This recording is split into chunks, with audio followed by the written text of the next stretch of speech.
We begin in the Gamecock city of Sumter. If you've been convicted of certain crimes within the past 10 years, the city of Sumter can revoke, suspend, or deny a business license.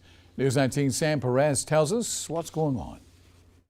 Everybody, should get a second chance at being able to start over clean or actually get a clean slate per se. Derek Gamble served 3 years in prison before getting out in 2011. I'm a former drug dealer, and I actually had cocaine distribution charges and quite a few other charges over the past 20 years. As soon as he was released, Gamble says he opened a hot dog stand and set up in front of the local library. Through operating this business, Gamble tells me he got back on his feet. But now, a new ordinance might make ventures like this more difficult for some. Sumter Mayor David Merchant says the measure will make it so business licenses could be harder to obtain for people with a certain criminal background. And if those folks have a prior history of public endangerment, that obviously they don't need to be in business that will tempt them or put our citizens at risk to go down that path again. Merchant says it would be up to the discretion of a city official who issues licenses. It gives them the opportunity to deny it, but it doesn't require it. Scott Slatton is with the South Carolina Municipal Association, which works with cities and towns throughout the state to help draft various ordinances, including this change in Sumter. That's the number one goal, is to make sure that the businesses that are operating in a city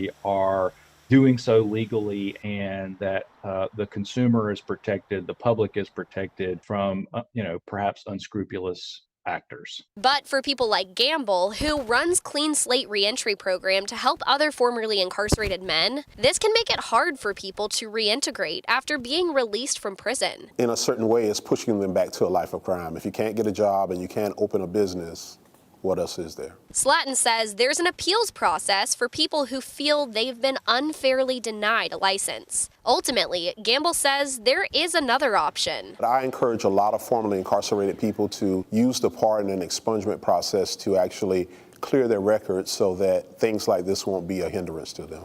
For Street Squad Sumter, Sam Perez, News 19 WLTX. And Gamble says since operating the reentry program in 2017, over 400 men have graduated from the program, with about 65% of them getting pardons.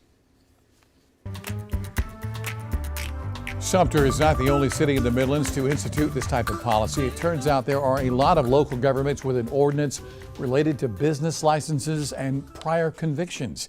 Some Midlands counties have their own denial of license ordinances, including Richland, Lexington, Orangeburg, and Kershaw counties.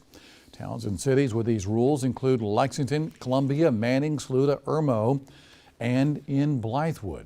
These local ordinances contain a list of reasons why a business license could be denied, suspended, or revoked.